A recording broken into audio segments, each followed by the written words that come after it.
নমস্কার বন্ধুরা, দিয়ান food and লাইফস্টাইলে সবাইকে স্বাগত। আজকে আমি তোমাদের সাথে চিকেনের একটা নতুন রেসিপি বিহারি স্টাইলের চিকেন রান্না করা দেখাবো। আর চিকেন কষার সাথে একটু বিরিয়ানি না হলে কি চলে? তো এই বিরিয়ানিটাই বা কোথাকার সেটা জানার জন্য কিন্তু ভিডিওটা প্রথম থেকে শেষ পর্যন্ত অবশ্যই দেখতে হবে। আশা করি ভালো লাগবে। তাহলে চলো বন্ধুরা, তোমাদের সাথে আজকে বিহারি স্টাইলের চিকেন রেসিপি শেয়ার করছি। প্রথমে আমি কড়াইতে দিয়েছি সর্ষের তেল। এবারে এর মধ্যে আমি চিকেন পিসগুলোকে দিয়ে একটু ভেজে নেব। চিকেনটা আমি 1 ঘন্টা মতো ম্যারিনেট করে রেখেছি শুধুমাত্র লবণ, হলুদ আর কাশ্মীরি লঙ্কার গুঁড়ো দিয়ে। চিকেনের কালারটা চেঞ্জ হওয়া পর্যন্তই ভাজবো, খুব বেশি লাল করে ভাজবো না। আর চিকেনটা প্রথমে একটু ভেজে নিলে চিকেনের আঁশটা গন্ধটা কিন্তু থাকে না। 5-7 মিনিট মতন ফ্রাই করলেই কিন্তু কালারটা চেঞ্জ হতে শুরু করবে। তো এই দেখো, আমাদের কিন্তু চিকেনটা ভাজা হয়ে গেছে, চিকেনের কালারটাও চেঞ্জ হয়ে গেছে আর চিকেন থেকে কিন্তু অনেকটা পরিমাণেই তেল ছেড়েছে। আর ভেজে নেওয়ার কারণে কিন্তু চিকেনটা এখানেই 30% মতন কুক হয়ে যায়, অনেকটাই নরম হয়ে যায়। এই দেখো, এই তেলটা যেটা ছেড়েছে এতেই কিন্তু মাংসের টেস্টটা অনেকটাই বেড়ে যাবে। আর এটার মধ্যে আমি এবার দিয়ে দিচ্ছি গোটা জিরে ফোড়ন, আর তার সাথে দিব গোটা গরম মশলা। এর মধ্যে আমি দিয়েছি গোলমরিচ, লবঙ্গ, এলাচ, দারচিনি। এলাচটা একটু থেতো করে দিতে হবে, আর গোলমরিচটা আমি গোটাই দিয়েছি। এইবার এর মধ্যে দিয়ে দিতে হবে পেঁয়াজ কুচি।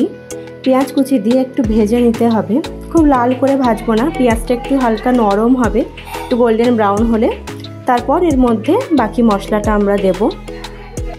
এবারে আদা, রসুন, কাঁচা লঙ্কা আর কিছুটা পেঁয়াজ কুচি দিয়ে একটা মশলার পেস্ট করে নিয়েছিলাম, সেই মশলাটা এবার এটার মধ্যে দিয়ে দিচ্ছি। ভালো করে একটু কষিয়ে নিতে হবে।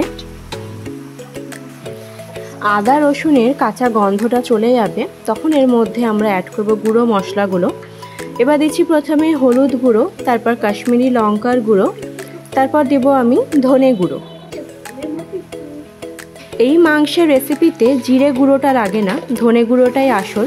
ধনে গুঁড়োটা একটু বেশি পরিমাণে দিলেও ক্ষতি নেই, আমি 3 চামচ ধনে গুঁড়ো দিয়েছি। গ্যাসের ফ্লেম একটু মিডিয়ামে রেখে ভালো করে মশলাটা কষিয়ে নিতে হবে।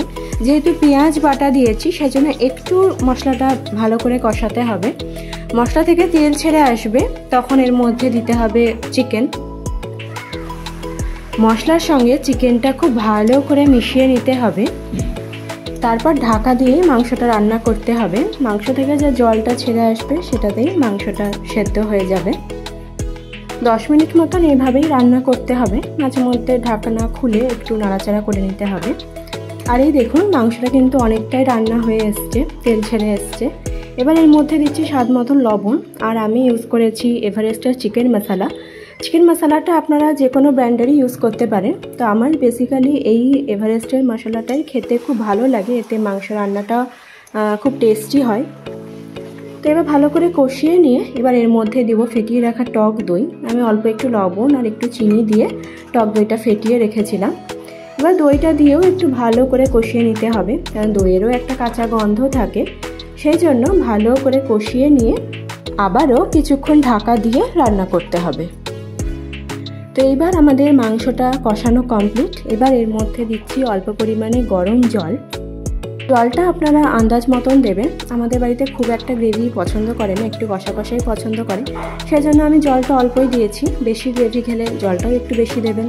ব্যাস, এবার লাস্টে এর মধ্যে অ্যাড করছি গরম মশলা। গরম মশলা গুঁড়ো দিয়ে গ্যাসের ফ্লেমটা একটু লো করে ঢাকা দিয়ে আমি 5 মিনিট মতন রাখবো। তারপর আধ ঘন্টা মতন এটাকে স্ট্যান্ডিং টাইমে রাখতে হবে। মাংসটা রান্না করার পর অবশ্য করেই আধ ঘন্টা মতো মাংসটা একটু দমে রাখবেন, তাহলে কিন্তু টেস্টটা খুব ভালো হয়।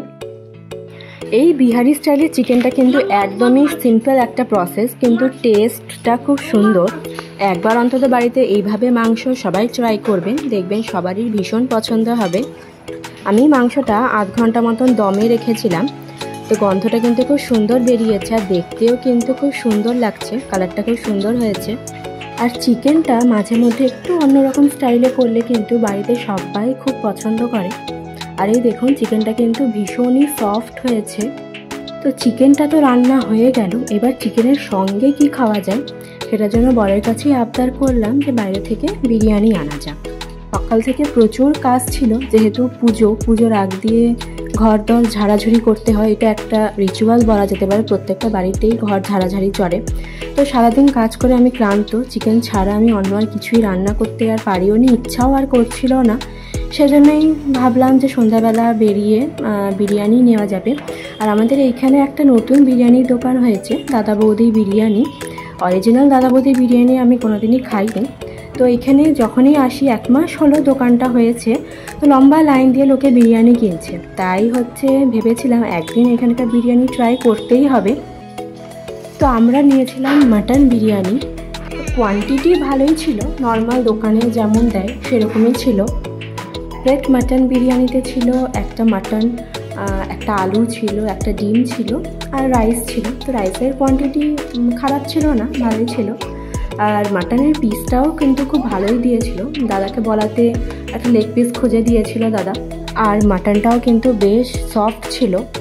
কিন্তু আমার বিরিয়ানির টেস্টটা অতটা ভালো লাগেনি। এখানে আদার যে বিরিয়ানির দোকানগুলো আছে, রেস্টুরেন্ট বলো, হাজি বিরিয়ানি বলো, ওদের টেস্টটা আরও ভালো, অতটা আমার ভালো লাগেনি। আমি আমার এক্সপিরিয়েন্সটা বললাম, অনেকেরই ভালো লেগেছে। তো হয়তো হাতের কাজ আজকেরটা ভালো হয়নি, কিন্তু বাড়িতে আজকে বিহারি স্টাইলের চিকেন কষার সাথে মাটন বিরিয়ানি কিন্তু খেতে ভালোই লাগলো। এই চিকেন রেসিপিটা দুপুরে লাঞ্চে হোক কিংবা রাত্রে ডিনারে, যে কোনো টাইমেই ভাত রুটি সব কিছুর সাথেই কিন্তু ভালো লাগবে। সবাই ট্রাই করো, আর কেমন লাগলো অবশ্য করে কমেন্টে জানিও। তাহলে আজকের ভিডিও এখানেই শেষ করছি, দেখা হবে নেক্সট ভিডিওতে। সবাই ভালো থেকো।